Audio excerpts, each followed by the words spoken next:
Welcome back to another edition of the MASSP podcast. My name is Ryan Casey. Today we are talking with the newly retired Jim French about running a successful RTI or Response to Intervention program. Jim is a former administrator from Portage North High School and also a former Principal of the Year, MASSP President and board member. Through their RTI program at Portage North, they've seen great success in improved academic student performance, and Jim's going to share the approach they've used to monitor and support those students. This is a great topic to have circling in your mind as we start another school year and you are looking for ways to meet the needs of students who may be struggling in your buildings.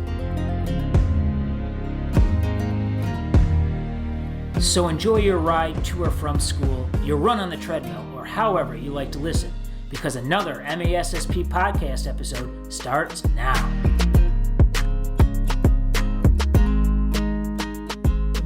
All right, well, thank you to Jim French for joining us today on the MASSP podcast. Really appreciate your time as we are going to talk about RTI. Hey, thanks for having me, Ryan. Looking forward to it. So RTI, response to intervention, kind of a buzzword sometimes, I feel like, in education. Some people think they're doing it. Or think they know what it is. But just to make sure, as we kind of have our conversation today, that we all have the same understanding, can you just kind of briefly, in your own words, describe what RTI is?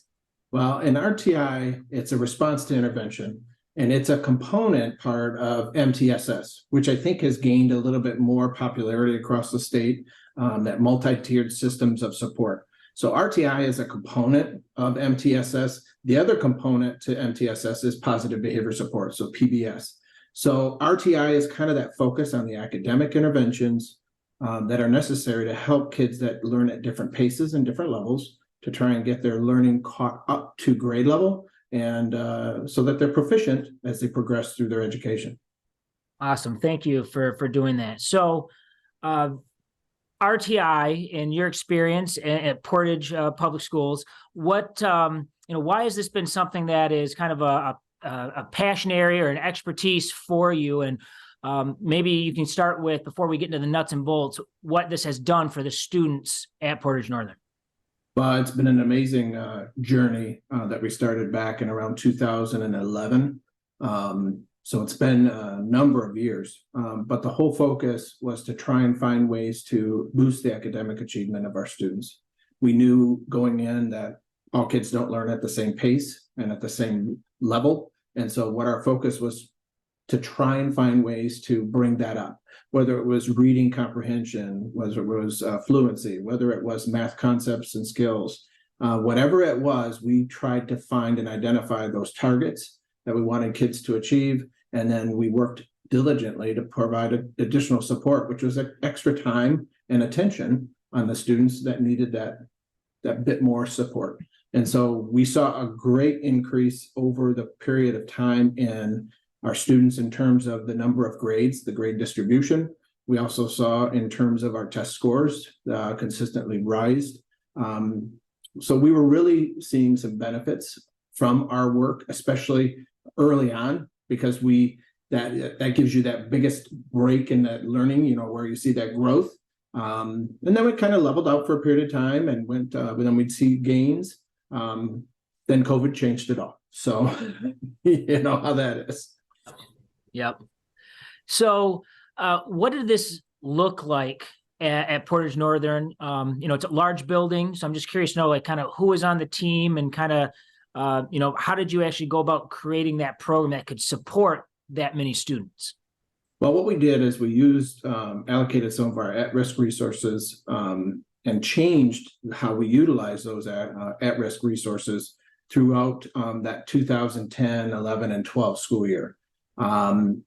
We took and utilized and found some additional support people that helped us in structuring some additional spaces to help students. And then we also developed at the same time our student support team, which was all of our counselors, our assistant principals, principal, and then we also included in that our building psych, because we had a building psych that was with our building and multiple buildings. So we included her in that conversation because ultimately we started to get to the point of having discussions about, are there any other issues, whether it's a special education process that we need to invoke for a student. So our student support team was kind of the decision-making body when it came to how we were going to intervene with kids and what supports were going to be put into place.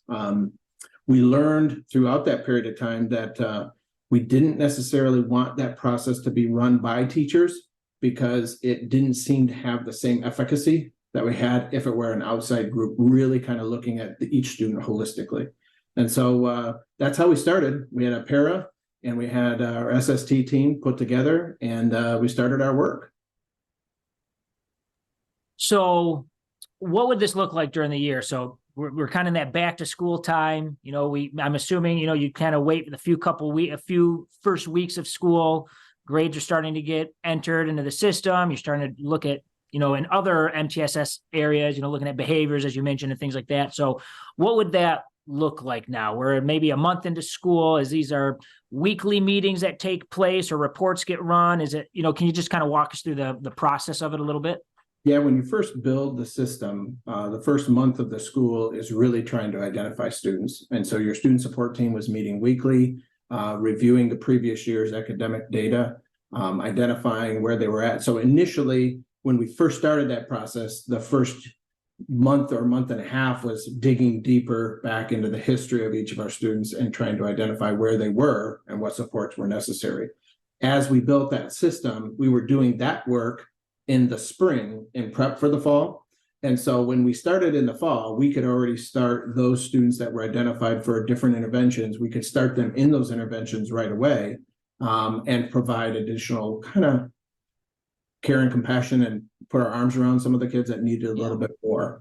And so it was really kind of a nice part of that process. As we built it, we were able to prep ourselves for the start of the fall. But we met weekly with our SST team. And we used different tiers of data that told us which kids we needed to talk about in terms of identifying what that issue might be. Because again, kids are complex. They would rather be called a smart blank versus a dumb blank. And so we had to get through behaviors to try and identify what supports were necessary, because behaviors sometimes were a byproduct of a lack of learning, or sometimes a byproduct of just an unwillingness to engage. You had to figure that out. So it was a process to identify what that looked like for each of our students that were struggling. So the biggest part of what we found, though, is that you can choose where you set your threshold on students and what students you want to focus on. We started initially with kids that were really struggling with learning and were experiencing failure in courses. And then we tried to grow that out into students that were moving towards proficiency as time went. So our building data told us that's how we needed to start. And so that was an important part of that process, is to identify what your data says and where to start that work. I think of what you just mentioned in terms of, when people are getting this off the ground and moving for the first year or even two, whatever it might be, where they're spending more time in the fall digging into data. But then once you really do have this program up and it's running with validity, that you can use all that work in the spring then to get you hit the ground running for the fall.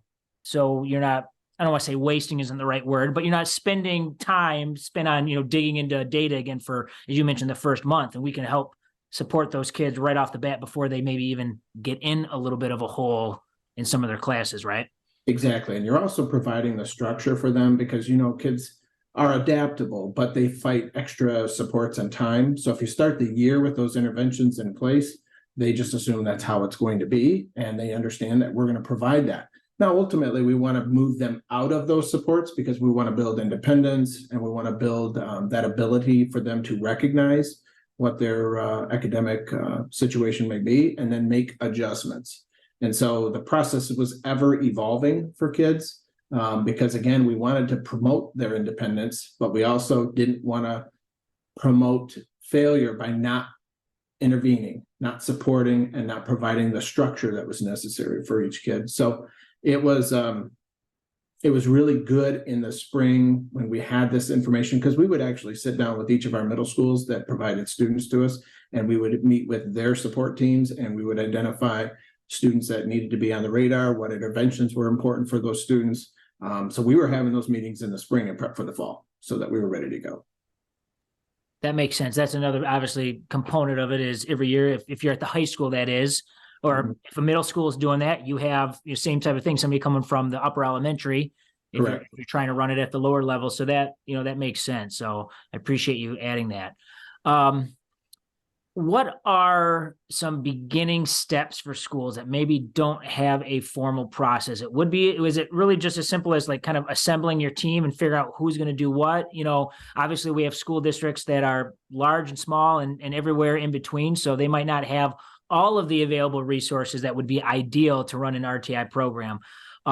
So can you kind of just talk about what are some really kind of basics or certain structures that absolutely they want to identify and use?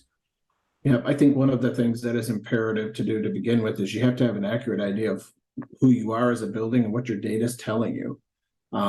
So one of the first steps in the course is to build a data picture of your school, both from an academic realm to a behavioral and discipline realm, to also some of our other socioeconomic status and other factors that we know indicate maybe areas of concern for learners. So you have to start by getting a baseline. Once you get that baseline and that, all of that data, we are data rich, in our schools, we have a ton of data with us, but what we do with that data is sometimes one of our struggles. And so that's one of the things that we build into the first part of this course is build your data profile and work from there. As you move forward, smaller school districts, it's a matter of prioritizing how you're going to spend your time as an administrator, as a counselor, and as a interventionist, if you do have a person that fits that role. We chose that we wanted to become more academic in nature, and we really emphasized that was one of our priorities. And so we scheduled that time and we held ourselves to that time to intervene, because we felt that would have an impact on behavioral issues, because we're addressing those same conversations along that path with our students, from counselors being involved, school psychs, your administrative group. If it were just me as a principal, me being in that room, having those conversations tells me more about who that student might be, and I get a better picture of what the behaviors might be so I can help move them through that. So I think it really becomes, how do you want to prioritize your time? And prioritizing it in an academic world helps you eliminate some of those behaviors and things that you're dealing with on the back end. So it is time well spent. But it is one of those things you have to kind of rip the Band-Aid off and go do it too. Yep. And we know as educators too, not all the time, but a fair share of the behavioral issues we deal with is directly related to a student.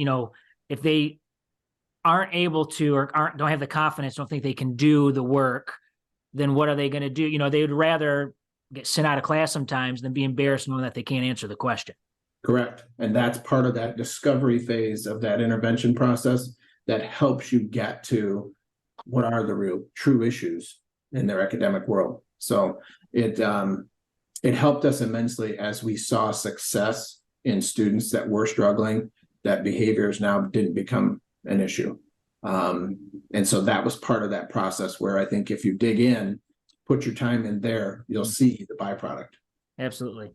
You mentioned how we're kind of data rich, most schools are. I'm just curious, when you're digging into the data, kind of what that process would look like. I mean, is this all in your student information system? Are you using a special software to track some of this? Are they just in like a Microsoft Excel, Google spreadsheet, kind of doing it that way? Because every district, I'm assuming, will approach it a little bit. I'm just curious what you guys did to track data successfully. Yeah, we started in many different ways, because over the course of time, your systems change. The student information systems change, everything changes.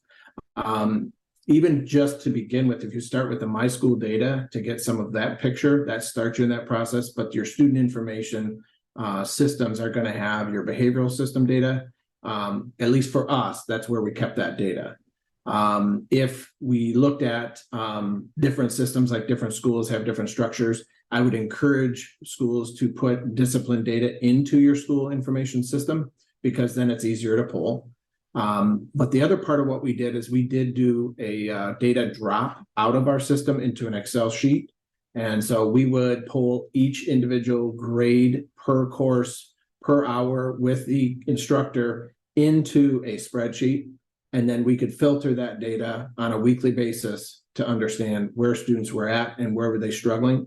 And so that was a part of our data. The other part of the data that we used was our data from the SAT, and back then, before then, the SAT, even the ACT, we would pull that data and start to look at that as a test-taking strategy, set of data, and then our daily learning kind of data that we'd see in the classroom. That was how we started to build our collection of data to start to make the decisions and start to work through RTI. Awesome. Thank you for sharing that. So we get the data collected. We then can highlight kind of the most at risk, if you will, the kids that needed those interventions the most. As you kind of mentioned, those who are a little closer to proficiency and things like that. So once you identify those kids, they would get pulled down briefly for a conversation with different members of the team. You kind of divide and conquer, and then yeah. I'm curious what the follow-up would look like with a teacher or a parent. Great question. What we would do is we would take and divide out our student data alphabetically per counselor. So each counselor then would take and review their individual student data on a weekly basis, and then they would start to identify kids that needed first tier support, second tier support, and then anything beyond that. So their first follow-up was with the student, pulling the student down at the high school level. We wanted to try and bring that student in and have a conversation about their academics, and start goal setting, start talking about some of the bigger why components to their work. And then after that, if that didn't seem to make a change, then we would start to engage the parents.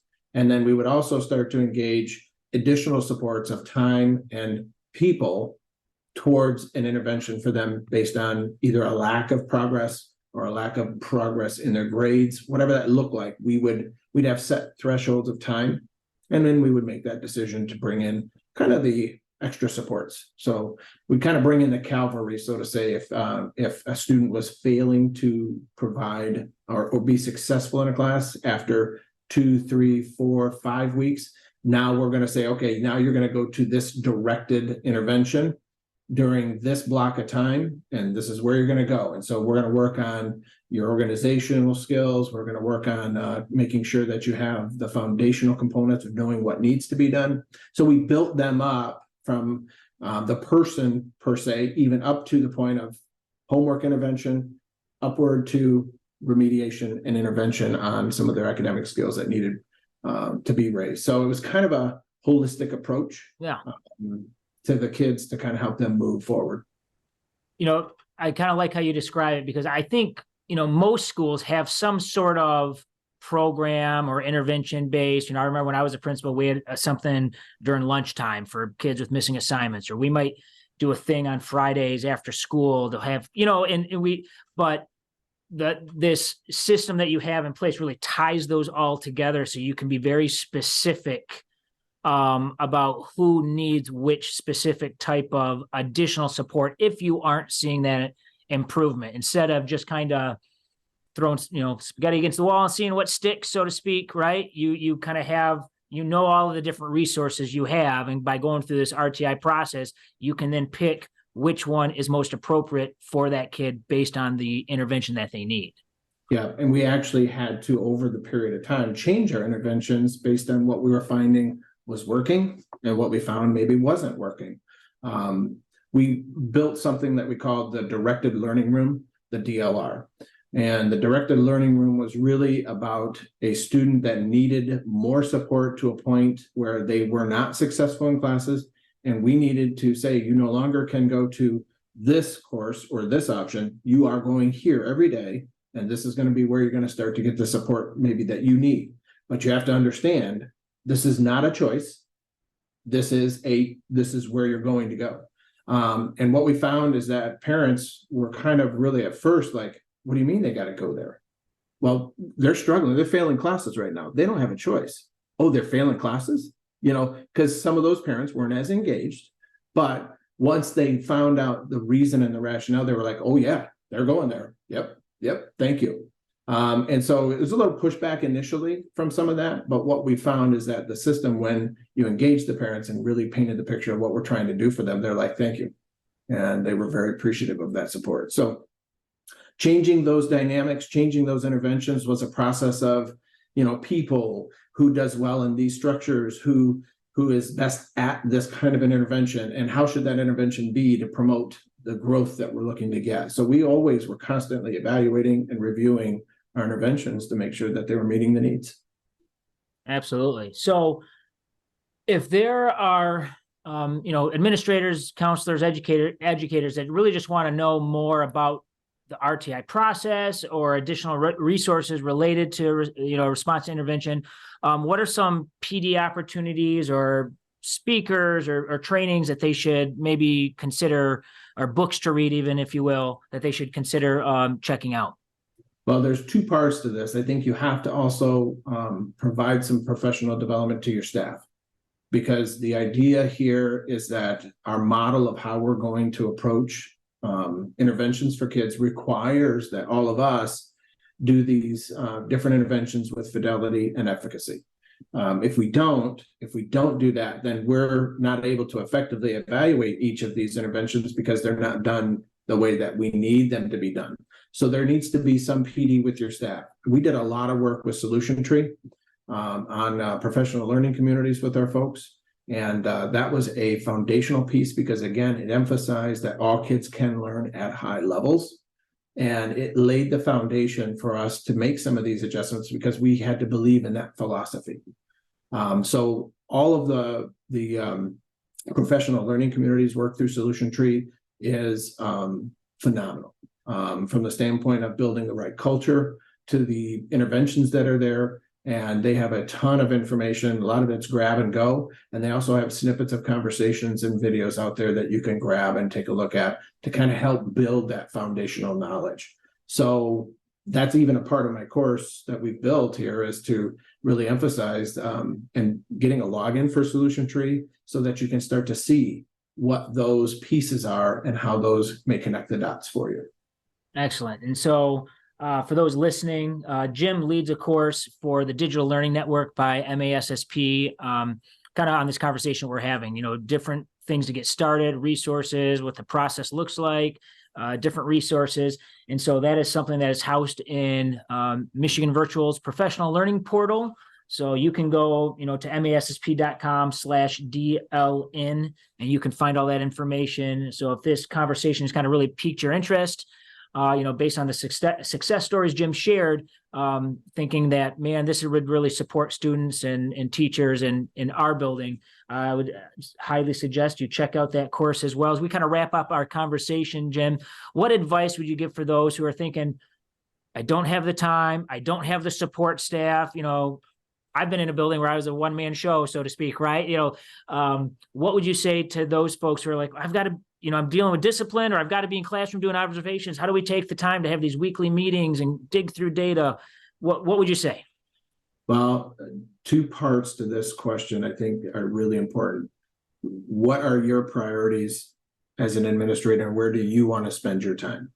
I think that is the number one message or question that you have to ask yourself, because the process can help you eliminate some of these other components. And your work that you're doing through this process is connecting you with each of your teachers to help you build some of those evaluation models and get feedback on what you see for each of your staff members there. So it does feed into both parts of that question. So first of all, I think you have to look at prioritizing.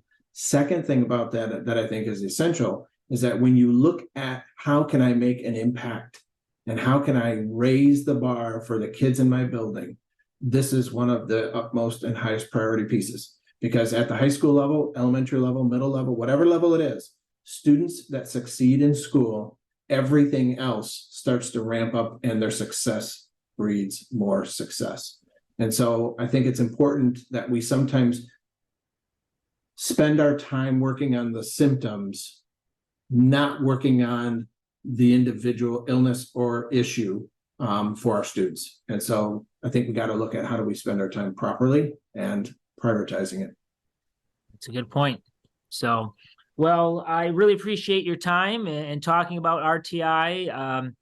This podcast is coming out at the beginning of the school year, so those who are interested absolutely can take this information and still get this started this school year to help support their students. So hopefully they take advantage of that. If someone were to have some questions, Jim, and maybe wanted to reach out, do you mind just sharing maybe the best way, whether it's an email or a Twitter handle to get a hold of you? Yeah, email is probably the best. It's FrenchJim075@gmail.com. Happy to help, provide guidance and direction. Again, my whole focus here is how can I help people do good work in our schools, and here to provide that support. And through the course, if that's something that you're interested in, I'm going to be giving feedback along this pathway throughout the course to kind of help you work in it. It's not that you're going to be working independently. You are going to have some activities, but I'm going to be there to help you through that process too. So looking forward to hopefully making a difference with our folks and helping our schools be successful. Awesome. Well, we appreciate your time, Jim, and enjoy the rest of what is left of summer. Will do. Thanks, Ryan, for having me. Appreciate you and the work you're doing. Awesome job. And that's going to do it for this episode. Thank you for listening to the MASSP podcast. Remember, you can listen to this podcast and others anywhere you get your podcasts, including Apple Podcasts, Spotify, and iHeartRadio. Just search for MASSP or hit the subscribe button right now.